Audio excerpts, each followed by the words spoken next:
ای از آسمون ستاره میچینه، مش مش سرش گرم خورشید و نمیبینه. دوست برد تاریک شدم جا با یه بغض پر، گفت یه چیزایی این تو هست که نمیبینه دکتر.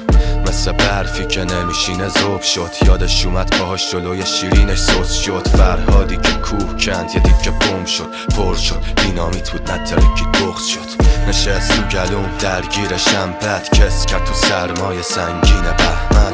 انگار آخرین زخمی جنگم، سرباز تو سکوت غمگین سنگر.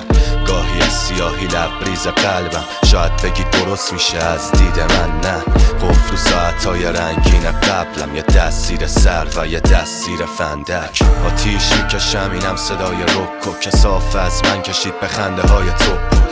درد تو رگای پاره شده و شک، این همه رو کشید و دید تازه شده دو پکه های سکوت تو شبهای من، دلیل روشن بودن شمعای شهر. خندم توی اشکای من، فقط ببخش اگه گاهی میخوام تنها بشم.